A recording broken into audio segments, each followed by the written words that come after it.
Hi guys, and welcome back to my channel. Today I'm going to be reviewing these Copic marker alternatives that I bought off of Amazon. I got the 80 marker set for about £30, I think it was. I'll leave a link in the description anyway. Oh my god, will you just focus? I've never had so much trouble. These are the TOUCHNEW sketch markers. One side is a bullet tip and the other is a chisel. So no brush tip, but still double-ended. You get a nice set of colours with a good range of shades. You even get a good few skin tones as well, which was perfect. Had I known that, I wouldn't have bought some separately, but they're always handy to have extras anyway. Just focus. So you get, these are the colours. You get a nice little carry case too. You also get a random card. Don't ask me why. I am a marker pen from a distant and mysterious eastern country. I don't even know why. So let's just get rid of all of these and make a colour chart. Fine. I'm going to make one in the back of my sketchbook along with my other scribbles and colour charts for other alcohol markers. I forgot to say actually, you also get a blender pen. Making a colour chart is actually pretty handy because some of the colours don't quite match up with what's on the end of the pen. So it's nice to actually see what each pen looks like on the page. I'll number them all after I've coloured it all. You'll see on this I've got a couple other alcohol markers.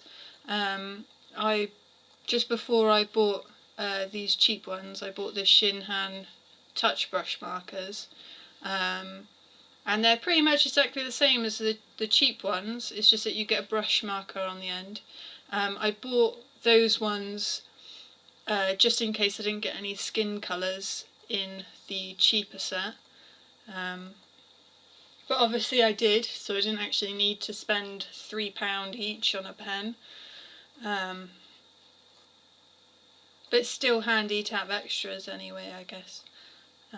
I didn't actually notice too much difference between the Shinhan and the cheap TOUCHNEW markers. The only sort of real difference I found was just the Shinhan has the brush marker end, which doesn't make too much difference to me anyway, because I'm quite used to just doing block shading. You'll notice with the colour chart you do actually get a really nice range of shades within each colour. What I would have liked was a few more purple colours, so I only got a couple. But you do get a lot of greens, like a turquoisey blue greens, and then a lot of pinks as well.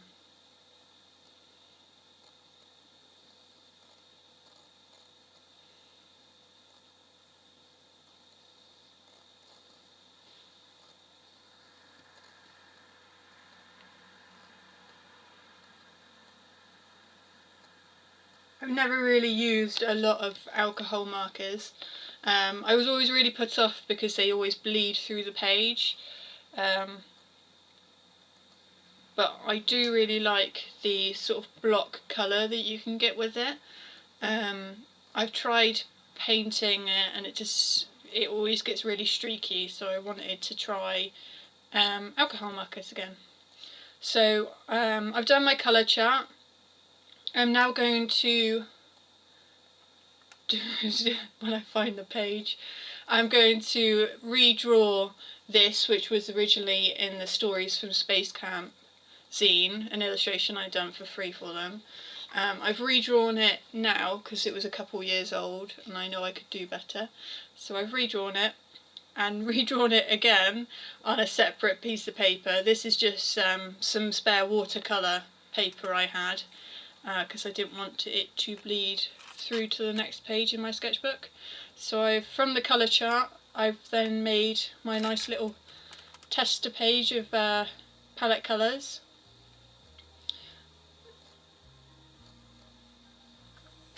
Just double checking that I got the right skin tone, because when I done the test one you'll notice that it's a darker skin tone than I wanted.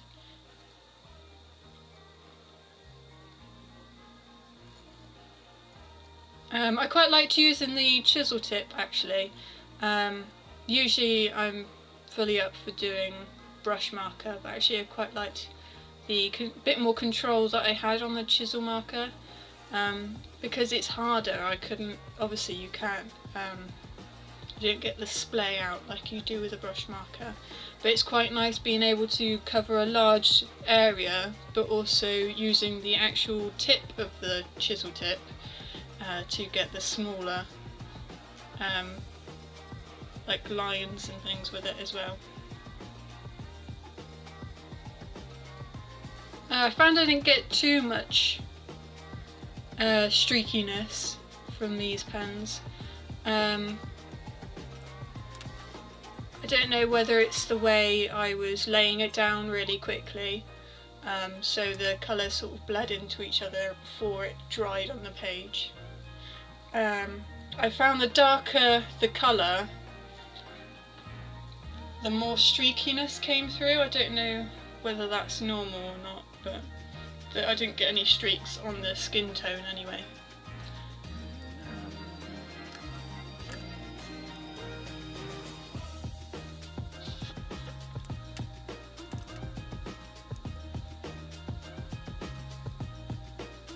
I actually really enjoyed redrawing this illustration.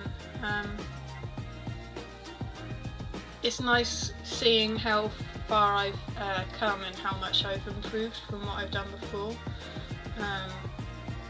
and having something, not just drawing something brand new, but actually drawing something that I've previously done, is a good way to sort of tailor yourself and work out exactly where you've improved. Like my proportions are a lot better to what they were before. Just my line work. It's nice to actually use colour as well. I've gotten so used to just using black outlines and then just some of the shading. It's nice to actually be able to lay flat colour, because I've always been a lot more of a block colour person than I have intricate shading or realism. I really just don't have the patience for it whatsoever. I don't know why that is. Totally impatient. The only thing I had to keep referencing back to was the mechanism I built her like cyborg leg out of. I was really happy with the original of that one, but I wasn't quite fitting together now, which is weird. Then I guess I don't draw enough cyborg-esque limbs or anything. I just draw normal people now. Maybe I should draw more cyborg. Yeah, that would be a good idea.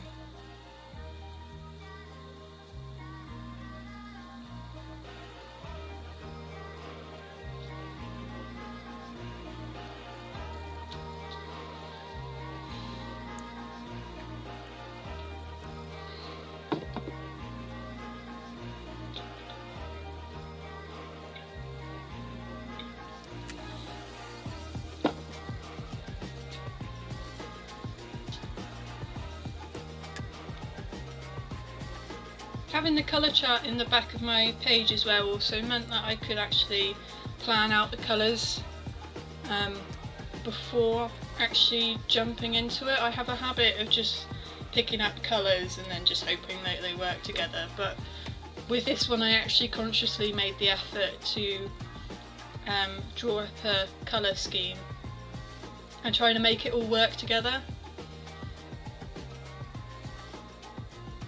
Just trying to get some sort of background behind her. Not really working very well. I couldn't quite get the circle in the place that I wanted it to go. So much messing about with this one. Too big, too small. Touching her butt too much. Aggressive rubbing! Never seen so much aggression in rubbing. Never seen so much aggression in rubbing out.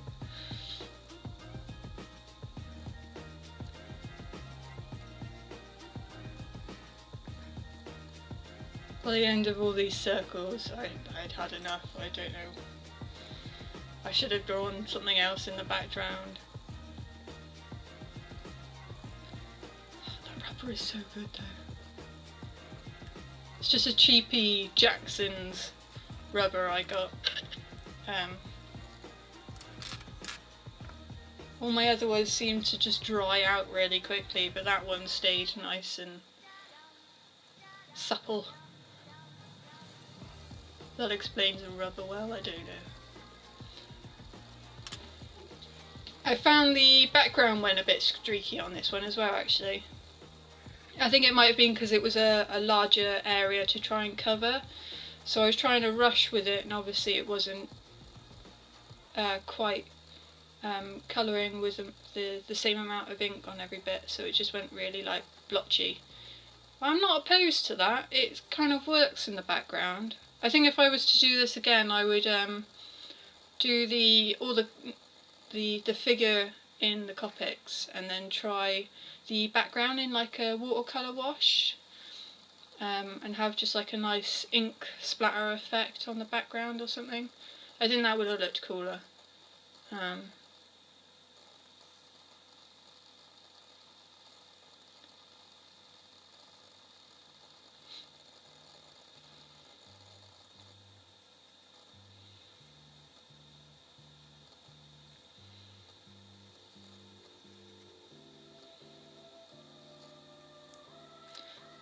And then trying to find out the right pen to ink with. I have like so many different fine liners and things, I can never work out which one I'm more comfortable with.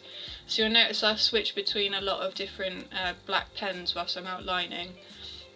Sometimes it's just finding the right line width, and sometimes it's like my hand can't grip properly, or I find that my hand is really shaky, so one pen works better for me than the other. I like outlining in the Pentel brush pen, which is that one, but when it gets down to the slightly more intricate details and things, my hand gets super jumpy and it sort of blotches out sometimes, so I think I might have switched back to the standard fine liner, from, I think probably from Pilot actually, just to have a bit more control over the line width and not fuck it up basically.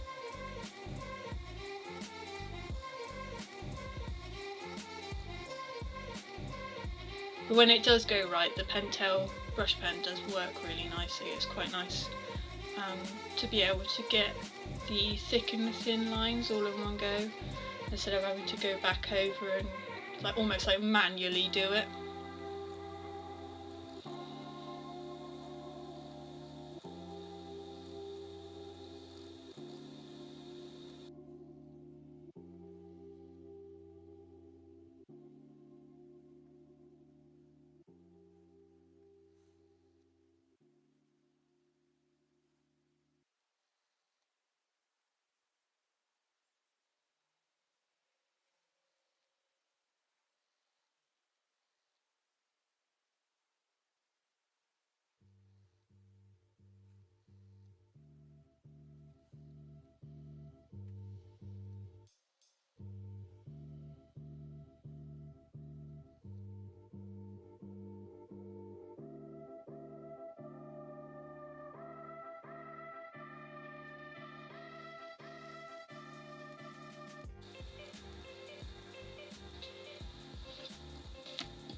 In one of my videos a while ago actually, I mentioned about going back to doing life drawing lessons and making that sort of one of my sort of New Year's resolutions.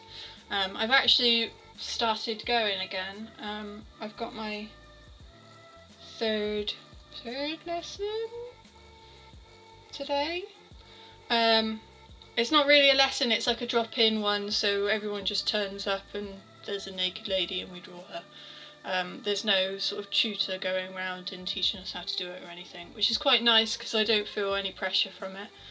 If I have a shit day drawing, I've got a shit day drawing, but I don't feel like I've got to be amazing at it, which is nice.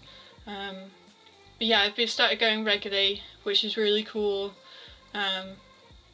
And it's actually really helped. I mean, even those like a couple, well, the other weeks, I had like a really bad drawing day and I felt a bit rubbish after it. I still look back at my drawings and still think, alright, it's not that bad, but I know I can do better. I'm going to do better at the next one. I've also started regularly keeping a sketchbook, which I've never done before. I've always just drawn randomly on loose bits of paper and then turned that straight into a print. It's nice having somewhere where I can just doodle the shit out. I haven't got to pressurise myself into doing something final and finished and perfect. If I fancy doodling, I do. I mean, even this one was just a doodle to start off with, just a bit of a redraw.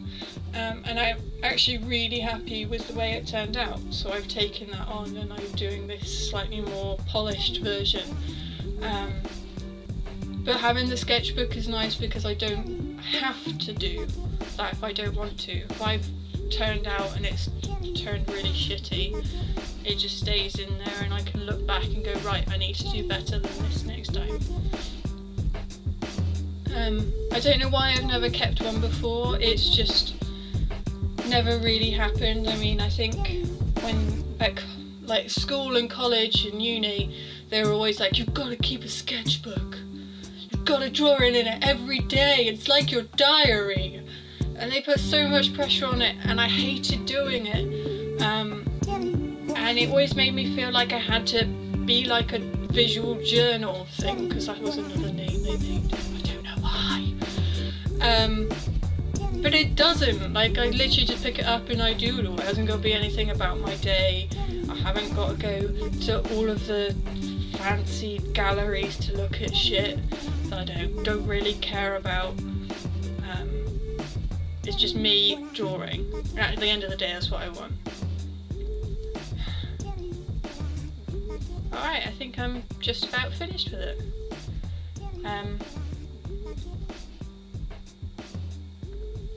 Thanks for watching. I hope you enjoyed this video. I really like these new Copics actually, super impressed with them. I'll leave a link in the description like I said. So yeah, thank you for watching. Don't forget to like and subscribe. Cheers, bye!